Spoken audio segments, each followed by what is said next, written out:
Hello everyone, welcome to another video. So this is going to be the walkthrough of our prelim examination 2022 paper 1. I'll go through every single question. This will probably take 2 videos now. Okay, so we're going to start with all the simple stuff first, right? So this is arranging, starting with the smallest to smallest, largest. So the technique here is always to change all the fractions into decimal, and from there you can easily see who is big, who is small. Okay. This one is just a pressing calculator, first 5 digits, so that's why. And then from here, round off to 26. So it's 26, the first 2 numbers. I throw away 5, I must plus 1. Next one, this is a classic ratio. So I tend to like to put the letters on the numbers. You can see that the TPJ is here. And then Jack has 10 more than Paul. So Jack 10 more than Paul, so that means 2 units is $10, 1 unit is 5. What do I want? I want Tom, so Tom is here, is 3 units, so times 3, 15. Okay, so this one is clearly compound interest, where it says compound interest in your face. Okay, so it's 2% and it's compounded. It didn't say anything, so the default is to assume that it's compounded yearly, so there's no tricks at all. So it's 2 here, 5 is the year starting. Press calculator, and just take note that for money is always going to be 2 decimal place. So you see it's 2 decimal place, okay, not 3SF. Okay, so let's continue. So this will be our nth term. So my technique here is, I noticed that it's always plus 3, plus 3, plus 3. Once it's plus 3, I'm going to have 3n. Okay, so the idea of n term is, if I sub 1, I get the first term. I sub 2, I get the second term. So if I sub 1, I have 3 times 1, so it's 3, right? But my first term is 4. So how do I get from 3 to 4? I just plus 1 and I'm done. So don't assume that this is done. So it's good to check. So if I sub 2, I should get 7. So 3 times 2 plus 1 is 7. So let's go for this one. If I sub 4, it's the 4th term, right? I should get 13. So 3 times 4 is 12 plus 1, 13. At this point, you must be convinced that you are correct. Okay, so this is factorizing. The moment you see 4 terms and you see factorized, this is most likely to be factorized by grouping. So I simply take this 2, I see what I can factorize. So I can take out 2, I can take out x. So I take out 2x, I'm left with this. So for the next 2 terms, same thing. I can take out a 3, I take out 3. And then miraculously, in this case, it's a simple question, right? So these 2 brackets are the same. I take out these 2 brackets, I'm left with 2x plus 3. So that's the answer over here. So next question will be change of subject. So I want P. So P is trapped inside the square root, so I need to get rid of the square root, so I square both sides. So here I square both sides, and then I need to cross multiply this because I don't have fractions, so I cross multiply. So it's x squared times x squared times 1, so it's actually x cubed plus x squared, and this cannot be simplified. I see a lot of people write x to the power 5. What mess are you doing?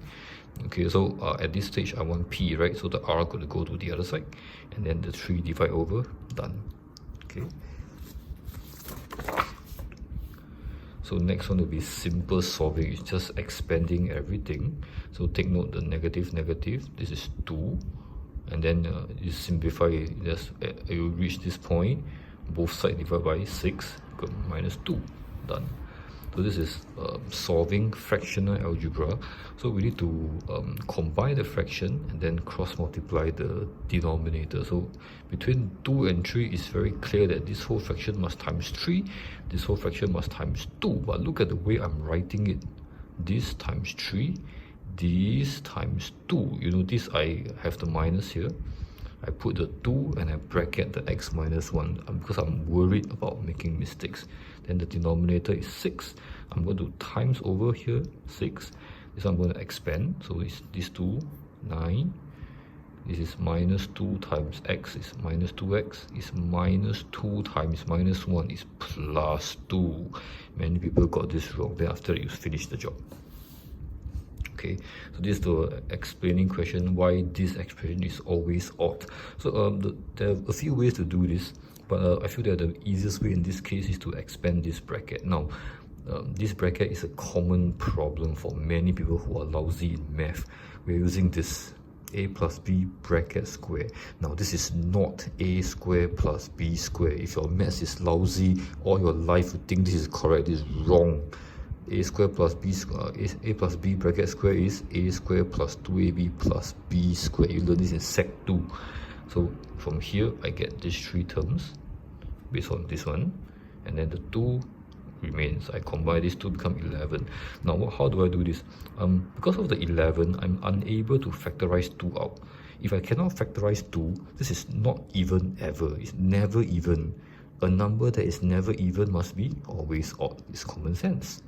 Okay, next one. So so this is indices, this classic indices, right? So when we simplify things, I tend to not want the negative powers. So this 2 don't move. This q minus 2 goes down, becomes q squared. This p to the power minus 1 goes up, it becomes p. So there's 4p here, it times another p, 5.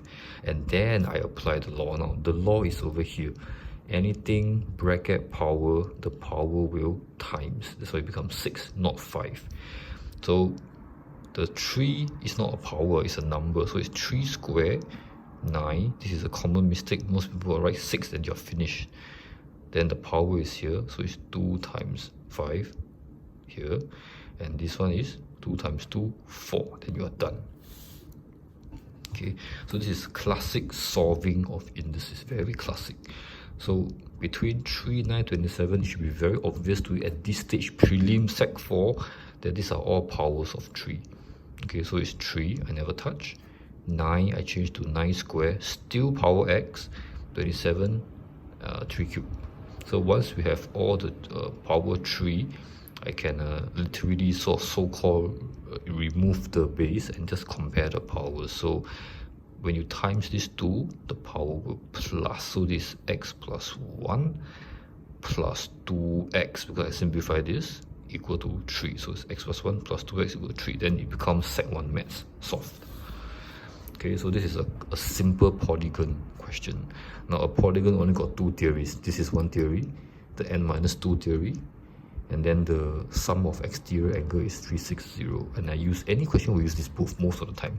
So I want interior angle. Each interior angle, I only want 1.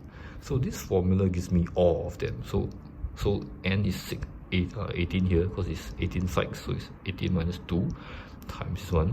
So this gives me all the interior angle, but I only want each. I want 1, so I divide by 18, and that's it. That's the answer. So once I get the interior angle, the exterior angle is simply just 180 minus the interior. Now, so many people give me 360 minus. I don't understand what you're thinking. This is 160. The exterior angle is here. This is the 20. So the whole thing add together should be 180. This is common sense. How do you not know this? Okay. The other way you can do the theory is all the exterior angle will add up to 360. So since there are 18 exterior angles, you just divide by 18 also can. So both ways are fine.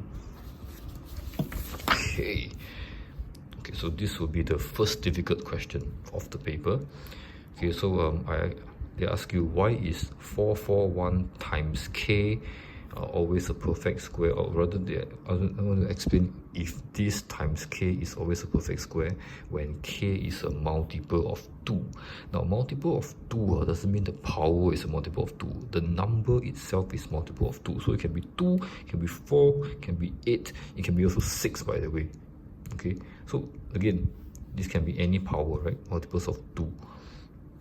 So sometimes it's all even, sometimes it's odd. So I need to check 441. 441, if you do the prime factorization, is 3 square times 7 square. So the number itself is perfect square. If I times another number, this number needs to also be a perfect square for the whole thing, because the whole thing is this one, to be perfect square. So the question is a number that is a multiple of 2 always going to be perfect square? The answer is definitely no, because 2 is not a perfect square, 6 is not a perfect square, but they are all multiples of 2. So the explanation is along this line. Okay, k is a multiple of 2. Powers can be any number. Doesn't have to be multiples of 2. The power. That's why it's not always perfect square. Okay, so this is the so-called best explanation, so to speak. Okay, so the other question is, so this part is also very difficult. So this is the most difficult type of question. So x is a number between these two, and then I have two numbers here, x and 441. Same number, 441. Okay, and the HCF, highest common factor of these two numbers, is 21 here, 21. So it's 3 times 7. Okay, so what I will do is, this is sort of a mixture of guess and check within certain boundaries. So this is the hardest type of question. So when I do 441, it's 3 squared and 7 squared. You notice I purposely put the 2 and the 5 here, because all the prime factors, right? But this is power 0, because it's just 1, it makes no difference. And then x is also, again, 2, 3, 5, 7, all the prime numbers, but the powers I'm not so sure. So how do I determine the power? It's from this HCF, that is 21. Now the HCF, you always choose the lower power between the two prime factors. And the answer is this 2. So that means 2 and 5 is power 0. So between these two, I'm always going to choose the lower one, so there'll be this one. So which means this power can be any number. Okay, so similarly, if 3 is the power in the HCF, between these two, I'm going to choose the lower one, and the lower one is 3 to the power 1. So since it's already 3 to the power 2, this must be 1. Fixed already. Okay, in the same theory, same as the 2, this 5 can be any number. And this 7, between this and this, I must choose the lower one, and the lower one is 7 to the power 1. So this must be 7 to the power 1. So basically, I'm fixed with this 3 and 7, and these two powers can be any number, and I want the smallest possible. So I have a few options, right? So 21, I have 21. If I times something, right? So if I times 2 to the power 1, I get 41. It's not enough. If I times 2 to the power 2, that's times 4, so that's 84. So 84 is one possible number. If I times one more 2 times 8, it's out of the range already, so no more. So let's go for 5. If I times 5, it's 105. So 105 is another number. Anything more is out of the range. So can I times like a 2 and a 5 times 10 is 200 plus, so no. So there's only two choices, this, and this must be the answer. So 84 is the answer. Okay, so this is difficult, right? I know. Yeah. So next question is the standard drawing of sketching of a graph. You look at these two brackets, there's no negative sign in front, you know this U shape already. Okay, just by the two brackets, you know the number on the x-axis will be -4 and 2. So -4, 2. And just by the two numbers multiplying together, you know the y-intercept will be -8. If you cannot do it, you can sub x equals 0, so it's fine. Okay, so now I got all the basic things here. You notice I measure this properly. I know it's going to be -4 and 2. So you see, I measure this perfectly. So 1 unit, 2 unit, and 1 unit. Okay, so I try to draw it to scale. Okay, so I need to find the middle point between these two. So that's what I'm doing here. See, -4 plus 2 divided by 2. So it's -4 plus 2 divided by 2 is -1. So that means the line of symmetry is here. I draw a dotted line. The graph must turn here, and it must be a smiley face. So it's pretty obvious. There's no other way to do this. So here I draw a little bit of smiley face, and then I just join. Go all the way up. Just join. Go all the way up, and then this number here will be the y-intercept, which is -8. I obtained from here, and that's the graph. Finish. You notice they only ask for the numbers x and y axis, so I can't be bothered to draw this, but this lowest point must be clearly different from here. Okay, it's already 14 minutes. I'm going to do maybe one more page and I will pause for the next video. Okay, so this is our classic shading, set shading. This is intersection point. So we need 2 ticks before we shade. Okay, so first thing I'm going to do is A prime. So it's outside of A. So this 2 portion is A.